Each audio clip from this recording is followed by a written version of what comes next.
अस्सलाम वालेकुम, मैं हूं Faisal Abbas. Supreme court of Pakistan से वसीम मलिक भी मेरे साथ मौजूद हैं। आज बड़ा अहम तरीन मामला था कि पाकिस्तान तहरीक इंसाफ का लेवल प्लेइंग फील्ड के हवाले से जो दरख्वास्त थी उस पर आज सुप्रीम कोर्ट ऑफ पाकिस्तान में बड़ी अहम तरीन समाअत हुई है। लेकिन इसमें आज कोर्ट रूम नंबर 1 जो था वो उसमें बड़ी एक ड्रामेटिक सूरत हाल थी। वसीम मलिक वहाँ पर मौजूद है, इससे जानते हैं। वसीम, बताइएगा क्या सूरत हाल थी? आज PTI ने जो रिपोर्ट जमा करवाई है कि उनके जो लोग उनको पकड़ा गया या जो कागज़ मुस्तरद हुए, पहले तो उस रिपोर्ट के बारे में बताएं कि वो रिपोर्ट क्या थी। देखिए, Pakistan Tehreek Insaf level playing field का मामला, इंतखाबात सर पर हैं और आपसे मुख्तलिफ वीडियोज़ में मैं बता चुका कि 22 दिसंबर को ये केस आया। ये जो गिरफ़्तारियाँ, कागज़ात नामज़दगी छीनना और दीगर मामला थे, उस हवाले से सुप्रीम कोर्ट का एक फ़ैसला कि पाकिस्तान तहरीक इंसाफ इलेक्शन कमीशन से रजू करे। उसके बाद आज फिर एक तौहीन अदालत की उन्होंने दरख्वास्त दायर की, आज उसके ऊपर पहली समाअत थी। और मैं कोई बहुत ज़्यादा पुरुमीद नहीं हूँ। काजी फ़ायज़ ईसा साहब चीफ़ जस्टिस पाकिस्तान हैं, उन्होंने इस प्री पोल रैगिंग को तस्लीम कर लिया है। उन्होंने तस्लीम कर लिया है कि एक सियासी जमात को बाहर रख कर आप इंतखाबात करवाएं। उन्होंने तस्लीम कर लिया है कि इलेक्शन कमीशन ऑफ पाकिस्तान दुरुस्त कह रहा है। देखिए, कितनी इस मुल्क में बदकिस्मती की बात है कि इलेक्शन कमीशन जिसकी बुनियादी ज़िम्मेदारी इंतखाबात करवाना, आज 4 सूबाई इलेक्शन कमिश्नर और चीफ़ इलेक्शन कमिश्नर साहब अडियाला जेल में थे और एक साबिक वज़ीर आज़म के ऊपर फ़र्द जुर्म आयद कर रहे थे। दूसरी जानिब लेवल प्लेइंग फील्ड का केस था, उनके एक DG लॉ इलेक्शन कमीशन यहाँ पेश हुए और उन्होंने सुप्रीम कोर्ट ऑफ पाकिस्तान में चीफ़ जस्टिस काजी फ़ायज़ ईसा से मुखातिब होकर कहा, जनाब हम क्या कर रहे हैं, हम सिंपल ये कर रहे हैं कि हम तमाम सियासी जमातों को लेवल प्लेइंग फील्ड दे रहे हैं। उन्होंने कहा कि ये जो कागज़ात नामज़दगी वाला मामला है कि जमा नहीं होने दिया गया, छीना गया, ऐसी कोई हकीकत नहीं है। ये सारी चीज़ें समूथ चल रही हैं। मतलब ये इलेक्शन कमीशन का बयान था? इलेक्शन कमीशन का बयान था और चीफ़ जस्टिस काजी फ़ायज़ ईसा साहब ने उसको तस्लीम कर लिया। अब देखें, ये जो नोटिस हुए हैं, चीज़ें रिकॉर्ड पर पाकिस्तान, ये एक क्रेडिट है कि पाकिस्तान तहरीक इंसाफ आज कदरे बेहतर उनकी तैयारी थी। कोई बहुत ज़्यादा एक्स्ट्रा ऑर्डिनरी लतीफ़ खोसा ने आज भी कोई दलाइल नहीं दिए, लेकिन उन्होंने एक काम किया, जो चीज़ें रिकॉर्ड पर ले आए। उन्होंने कुछ चीज़ें जो अब तक उनके साथ बीती सूरत हाल इंतखाबी अमल में, वो रिकॉर्ड पर ले आए।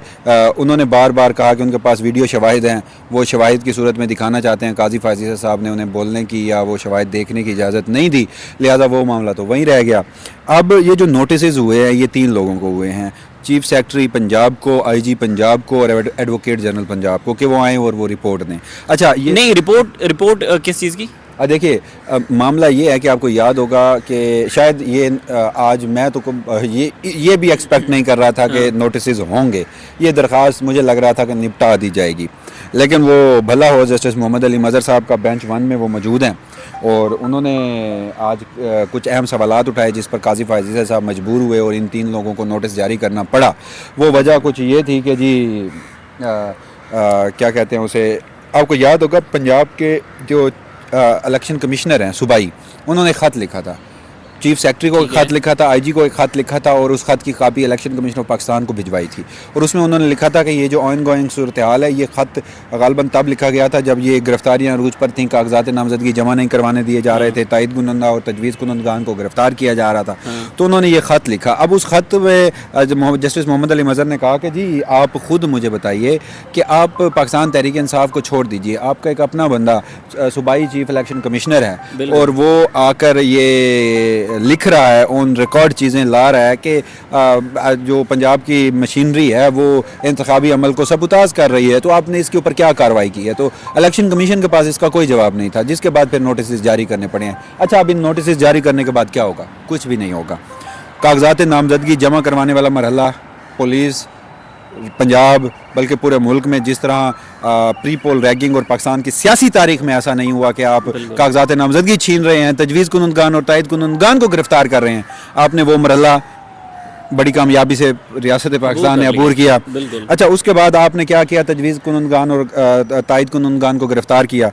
ROs ने थोक के हिसाब से कागज़ात नामज़दगी मुस्तरद किए, वीडियो शवाहिद हैं, पूरी दुनिया जानती है, लेकिन नहीं जानते तो चीफ जस्टिस काजी फ़ायज़ ईसा साहब नहीं जानते। वो मरहला भी ख़त्म हो गया।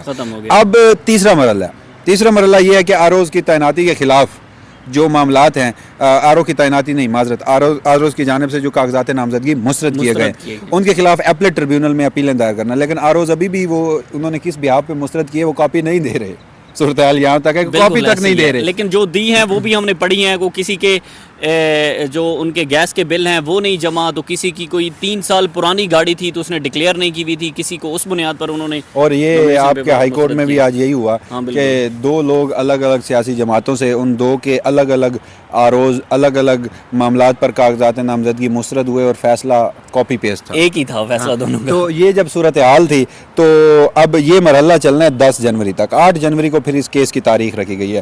وہ تینوں حضرات آئیں گے، کہیں گے کہ جی ہم نے یہی عمل کیا ہے. تو جیسے قاضی فائز صاحب نے آج بیٹھ کر الیکشن کمیشن آف پاکستان کی بھرپور تائید کی ہے، ماضی میں بھی کرتے رہے ہیں، تو وہ اس دن بھی بیٹھ کر ان سرکاری افسران سے پوچھ لیں گے، وہ بتا دیں گے، قاضی صاحب مان جائیں گے، معاملہ رفع دفع ہو جائے گا. وسیم ملک صاحب یہ بتائیں، قاضی صاحب واقعی میڈیا نہیں دیکھتے؟ قاضی صاحب جب پاکستان تحریک انصاف کے اوپر یہ جو پورا جبر، ظلم، بربریت، تشدد کیا کچھ نہیں ہو رہا، اس حوالے سے قاضی صاحب میڈیا شاید اگر دیکھتے ہوں، سامنے ٹی وی بھی چل رہا ہوتا ہو تو ممکن ہے کہ آنکھیں بند کر لیتے ہیں. اچھا. ورنہ انہیں یہ پتہ ہوتا ہے کہ 190 ملین پاؤنڈ کا کیس ہے، انہیں یہ پتہ ہوتا ہے کہ یہ جو چیزیں ہیں یہ اخبار میں چھپے تھے کہ یہ ملک ریاض نے پیسے باہر سے دیے ہیں، بالکل، اور اس پہ وہ ایک نوٹس بھی لیتے ہیں. اور قاضی فائزیہ صاحب کو یہ بھی پتہ ہوتا ہے کہ جی صدر مملکت جو ہیں وہ عمران خان کو اپنا لیڈر مانتے ہیں. انہوں نے ایک انٹرویو میں قاضی صاحب کو یہ ساری چیزیں پتہ ہوتی ہیں. میں آپ کو ایک بات بتاؤں، وہ جو لاپتہ افراد والا کیس تھا نا، اس میں قاضی صاحب، میں کیونکہ وہاں پر تقریباً 20-25 منٹ کے لیے گیا، تو قاضی صاحب کہہ رہے تھے کہ کل کی ایک نیوز پیپر کی ہیڈ لائنز ہے، اس میں نے پڑھا کہ جناب کچھ مسنگ پرسن کا معاملہ لکھا ہوا تھا. تو جہاں پہ پاکستان تحریک انصاف کا مسئلہ ہوگا، ان کے اوپر یہ ساری فستائیت کی جا رہی ہوگی، وہاں پر قاضی صاحب کے سامنے ٹی وی چل رہا ہوگا تو وہ شاید آنکھیں بند کر لیتے ہوں گے. وہ اس بات پہ سچے ہیں، اس بات پہ ان کی تنقید نہیں بنتی. وہ انہیں کچھ مسائل ہیں پاکستان تحریک انصاف سے. دوسرا مسئلہ آج مسنگ پرسنز کا تھا. سپہ سالار کو بلانے کی بات کی درخواست گزار آمنہ جنجوعہ نے. بالکل، میں وہیں پہ قاضی فائزیہ صاحب نے فرمایا کہ جی آپ کے شوہر جب لاپتہ ہوئے تو اس وقت تو وہ جو صاحب ہیں وہ کہیں میجر کی رینک پر ہوں گے، یا ان کا کیا قصور ہے؟ بالکل. وزارت دفاع ایک بڑا ادارہ، سپہ سالار پاکستان، ان کے نیچے تمام ایجنسیز آتی ہیں. اگر انہیں لاپتہ افراد کا پتہ نہیں ہوگا تو پھر شاید فیصل عباس خیر کو ہوگا یا وسیم ملک کو پتہ ہوگا. اور قاضی صاحب بیٹھ کر اگر یہ کہیں بینچ میں کہ جی 2002 سے یہ مسائل ہیں لاپتہ افراد کے، اور 2002 کے بعد مختلف حکومتیں آئی ہیں، یہ جو موجودہ انٹرم سیٹ اپ ہے ان کا تو کوئی قصور نہیں ہے نا وہ پرانوں کا، تو اب شاید ہم پرانے مسئلے تو حل نہیں کر سکتے، لیکن ممکن ہے کہ ہم آگے رکوا دیں. اگر آپ چاہتے ہیں تو ہم رکوا دیں. درخواست گزاروں نے کہا سر ہم یہی چاہتے ہیں. قاضی صاحب نے چلے ایک اور مہربانی آج قوم کے اوپر بہت بڑا احسان کیا. انہوں نے کہا جی صاحب آئیں نا ذرا، آپ وفاقی حکومت کے بیاف پہ ہمیں انڈرٹیکنگ دیں کہ آج کے بعد آپ بندے نہیں اٹھائیں گے. انہوں نے کہا سر میں بالکل نہیں اٹھاؤں گا.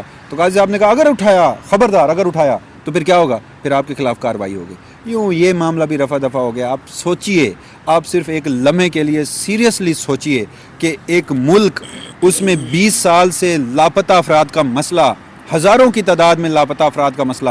ہمارے بلوچ بہن بھائی پریس کلب کے باہر بیٹھے ہیں، اسلام آباد کی اس ٹھٹھرتی سرد موسم میں وہ وہاں پر بیٹھے ہیں. کبھی رات کو حملہ آور نقاب پوش ان کے اوپر حملہ کر کے ان کے بستر اور سب کچھ لپیٹ جاتے ہیں، کبھی ان کے اوپر ٹھنڈے واٹر کینن کا استعمال ہوتا ہے. یہ تو صرف یہاں پہ ایک مسئلہ تھا. پختونوں کے دیکھیں، سندھیوں کے دیکھیں، کراچی میں دیکھیں، پنجاب رہ گیا تھا اب ادھر دیکھیں. اتنا مسئلہ ایک گھر سے جب ایک فرد جائے تو اس گھر کے اوپر کیا بیتتی ہے، اور پھر اس فرد کا ان کے لواحقین کو یہ تک پتہ نہ ہو کہ وہ زندہ ہے، وہ مر گیا، اسے مار دیا گیا، اس کا قتل کر دیا گیا، کہاں ہے، کچھ بھی نہ پتہ. اور قاضی فائزیہ صاحب بیٹھ کر منصف اعلیٰ، جن کے بارے میں آئین اور قانون کے وہ کسٹوڈین ہمیں بتاتے تھے لوگ کہ وہ ہیں، اور کچھ لوگ تو ابھی بھی کوشش کر رہے ہیں کہ وہ ہیں، آپ نہ مانیں لیکن ہم آپ کو کہیں گے کہ وہ ہیں. ہم ڈھیٹ ہیں کیونکہ وہ ہیں، وہ بھی شاید ڈھیٹ ہی ہیں، ممکن ہے. کیا کہیں اب؟ تو اگر اس طرح کے ریمارکس آئیں گے تو شاید ہم بھی اپنے جذبات. بہت شکریہ وسیم ملک صاحب ہمارے ساتھ موجود تھے.